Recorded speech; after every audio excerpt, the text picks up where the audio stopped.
Welcome to Red Films kitchen. ഇന്നത്തെ recipe ചിക്കനും ചക്കയും കൂടെ യൂസ് ചെയ്തിട്ടുള്ള ഒരു കട്ട്ലറ്റ് ആണ്. ചിക്കൻ ചക്ക കട്ട്ലറ്റ്. നല്ല ടേസ്റ്റി ആയിട്ടുള്ള കട്ട്ലറ്റ് ആണ്. നമ്മൾ സാധാരണ ചിക്കൻ കട്ട്ലറ്റ് കഴിക്കുന്ന അതേപോലെ തന്നെ നല്ല ടേസ്റ്റി ആയിട്ടുള്ള ഒരു കട്ട്ലറ്റ് ആണ്. ഈ ഒരു കട്ട്ലറ്റ് ഉണ്ടാക്കാനായിട്ട് ഞാൻ എടുത്തിട്ടുള്ളത് ഈ ഒരു സൈസിൽ കട്ട് ചെയ്തിട്ടുള്ള ചക്കയാണ്. കൂടെ തന്നെ കുരുവെല്ലാം എടുത്തിട്ടുണ്ട്. കുരും ഏകദേശം ഈ ചുളയുടെ അതേ സൈസിൽ തന്നെയാണുള്ളത്. ചക്ക അരിഞ്ഞത് ഏകദേശം ഒരു 4 കപ്പോളം ഉണ്ട്. ഇതിലേക്ക് ഇനി ചിക്കൻ ചേർത്ത് കൊടുക്കാം. 1/4 കിലോ ചിക്കനാണ്. എല്ലോട് കൂടിയിട്ടുള്ള ചിക്കനാണ്. എല്ലോട് കൂടിയിട്ടുള്ള ചിക്കൻ ആകുമ്പോഴാണ് ഒന്നും കൂടെ ടേസ്റ്റ് വരാനായിട്ട്. ഇനി ഇതിലേക്ക് 1/2 ടീസ്പൂൺ മഞ്ഞൾപ്പൊടി, 1 ടേബിൾ സ്പൂൺ മുളക് പൊടി. കുറച്ച് മുളക് പൊടി ഇനി നമ്മൾ താളിക്കുന്ന സമയത്ത് ചേർക്കും.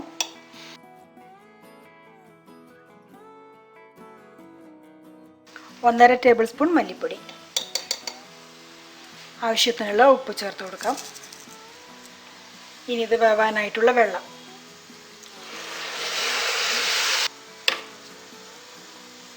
പൊടി കൂടുതലുള്ള ചക്കയ്ക്ക് കുറച്ചധികം വെള്ളം വേണ്ടി വരും. പൊടി കുറവുള്ള ചക്കയാണെങ്കിൽ വെള്ളത്തിൻ്റെ അളവ് കുറയ്ക്കാൻ വേണ്ടി വരും. അപ്പോൾ അത് നോക്കിയിട്ട് വേണം ചെയ്യാനായിട്ട്. ഇതിനി നന്നായിട്ടൊന്ന് മിക്സ് ചെയ്യാം.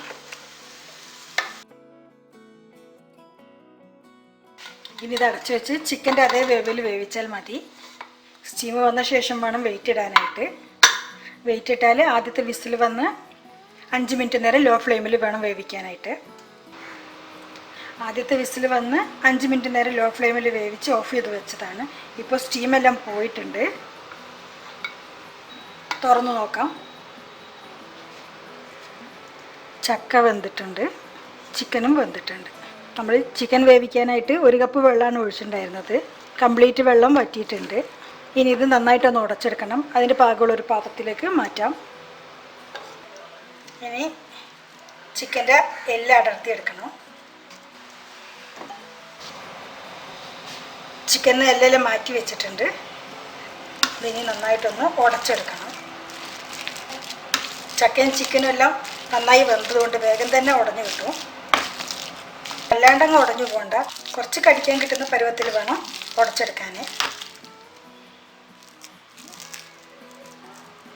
ഒരുവിധം നല്ല കട്ടിയിൽ ഉടഞ്ഞു വന്നിട്ടുണ്ട്.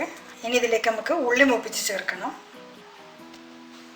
ഉള്ളി മൂപ്പിക്കാനായിട്ട് ചട്ടി ചൂടായിട്ടുണ്ട്. ഇതിലേക്ക് കുറച്ച് എണ്ണ ഒഴിച്ചു കൊടുക്കാം. എണ്ണ ചൂടായിട്ടുണ്ട്. ഒരു പകുതി സവാള ചെറുതായി അരിഞ്ഞതാണ് ഇട്ട് കൊടുക്കുക. കൂടെ തന്നെ 2 പച്ചമുളക് ചെറുതായി അരിഞ്ഞതാണ്. ഇതും കൂടെ ഇട്ടിട്ട് മൂപ്പിക്കുക. ഉള്ളി മൂത്ത് വന്നിട്ടുണ്ട്. 1 ടീസ്പൂൺ ഇഞ്ചി ചതച്ചതും 1 ടീസ്പൂൺ വെളുത്തുള്ളി ചതച്ചതും. ഇതിൻ്റെ പച്ചമണം മാറുന്നത് വരെ ഒന്ന് വഴറ്റി കൊടുക്കണം. വെളുത്തുള്ളി വാട്ടുമ്പോൾ എപ്പോഴും സിമ്മിൽ വേണം ചെയ്യാനായിട്ട്. അതല്ലാന്നുണ്ടെങ്കിൽ വെളുത്തുള്ളി വേഗം ചട്ടിയിൽ പിടിക്കും. ഉള്ളി മൂത്ത് വന്നിട്ടുണ്ട്. ഇനി കുറച്ച് കറിവേപ്പില അരിഞ്ഞത്, 1/4 കപ്പ് മല്ലിയില അരിഞ്ഞത്, 1/2 ടീസ്പൂൺ ഗരം മസാല, 1/4 ടീസ്പൂൺ പെരിഞ്ജീരകം പൊടിച്ചത്, 1/2 ടീസ്പൂൺ മല്ലിപ്പൊടി, 1/2 ടീസ്പൂൺ മുളക് പൊടി. മുളക് പൊടിയും മല്ലിപ്പൊടി നമ്മൾ ഓൾറെഡി ചേർത്തതാണ്. ഇത് എണ്ണയിൽ മൂപ്പിച്ച് ചേർക്കുമ്പോൾ ഒന്നും കൂടെ ഫ്ലേവർ കൂടും. അതിന് വേണ്ടിയിട്ടാണ് ഇപ്പോൾ ചേർത്തിട്ടുള്ളത്. മസാല എല്ലാം മൂക്കുന്നത് വരെ ഒന്ന് മൂപ്പിച്ച് കൊടുക്കാം. വേഗം തന്നെ മൂത്ത് കിട്ടും. അപ്പോൾ ഇത് റെഡി ആയിട്ടുണ്ട്.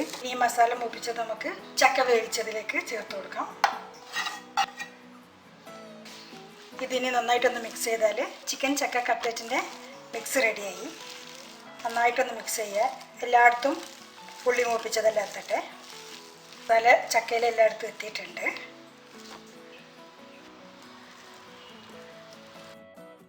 ഇതിൽ നിന്ന് കുറേശ്ശായിട്ട് എടുത്ത് നമുക്ക് ഇഷ്ടമുള്ള ഷേപ്പ് കൊടുക്കാം.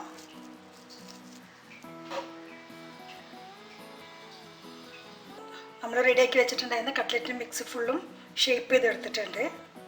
ഞാൻ കുറച്ച് വലുപ്പത്തിൽ ഓവൽ ഷേപ്പിലാണ് ഉണ്ടാക്കിയിട്ടുള്ളത്. ഇനി നമുക്കിത് മുട്ട ബീറ്റ് ചെയ്തതാണ്. ഇതിൽ ഡിപ്പ് ചെയ്യണം. ഇത് ബ്രെഡ് പൊടിച്ചതാണ്. മുട്ടയിൽ മുക്കിയ ശേഷം ഇതിനകത്ത് റോൾ ചെയ്തെടുക്കണം.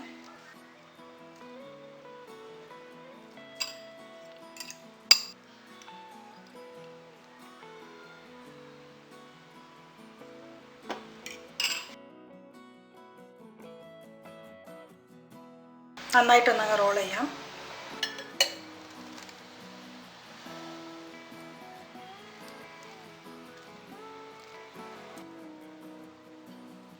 ഇതുപോലെ ബാക്കിയുള്ളതും കൂടെ ചെയ്തെടുക്കാം. കട്ട്ലറ്റ് ബ്രെഡിൽ റോൾ ചെയ്ത ഉടനെ തന്നെ പൊരിക്കുന്നേക്കാളും നല്ലത് ഒരു 5 മിനിറ്റ് നേരം വെച്ചിട്ട് പൊരിക്കുന്നതാണ്. ഈ മുട്ടയിൽ ബ്രെഡെല്ലാം ഒന്ന് പിടിച്ച് വരും. അങ്ങനെയാകുമ്പോൾ എണ്ണയിൽ ഒട്ടും തന്നെ ബ്രെഡ് വീണു പോകൂല. കട്ട്ലറ്റെല്ലാം തന്നെ മുട്ടയിൽ മുക്കി ബ്രെഡിൽ റോൾ ചെയ്തെടുത്തിട്ടുണ്ട്. 2 മുട്ട കൊണ്ട് ഞാൻ ഏകദേശം 27 കട്ട്ലറ്റ് റോൾ ചെയ്തെടുത്തിട്ട്. എണ്ണ ചൂടായിട്ടുണ്ട്. കട്ട്ലറ്റ് പൊരിക്കാൻ ഒരിക്കലും എണ്ണ ഓവർ ഹീറ്റ് ആവരുത്. ഒരു മീഡിയം ഫ്ലെയിമിൽ വേണം നമ്മൾ പൊരിക്കാനായിട്ട്. കട്ട്ലറ്റിൻ്റെ കുറച്ച് സ്ഥലം എണ്ണയിൽ മുങ്ങാൻ ബാക്കിയുണ്ട്. അതുകൊണ്ട് എണ്ണ ഇതുപോലെ ഇങ്ങനെ തളിച്ച് കൊടുക്കണം. ആദ്യം ഫ്രൈ ചെയ്യാനിട്ടിട്ടുള്ള കട്ട്ലറ്റ് എല്ലാ ഭാഗവും ഒരുപോലെ നല്ല ക്രിസ്പിയായി വന്നിട്ടുണ്ട്, മുരിഞ്ഞ് വന്നിട്ടുണ്ട്. എണ്ണയിൽ നിന്ന് മാറ്റാം. ഇനി ബാക്കിയുള്ളതും ഇതുപോലെ തന്നെ മീഡിയം ഫ്ലെയിമിൽ ഫ്രൈ ചെയ്തെടുക്കണം. ഈ ചിക്കനും ചക്കയും കൂടെ മിക്സ് ചെയ്തിട്ടുള്ള കട്ട്ലറ്റിൻ്റെ റെസിപ്പി എല്ലാവർക്കും ഇഷ്ടമായി കാണുമെന്ന് വിചാരിക്കുന്നു. ഇനിയും നല്ല നല്ല വീഡിയോസിനായി ഈ ചാനൽ ഇതുവരെ സബ്സ്ക്രൈബ് ചെയ്യാത്തുണ്ടെങ്കിൽ സബ്സ്ക്രൈബ് ചെയ്യൂ പ്ലീസ്. ഇൻഷാ അല്ലാഹ് അടുത്ത വീഡിയോയിൽ കാണാം. Thank you for watching this video. Have A nice day.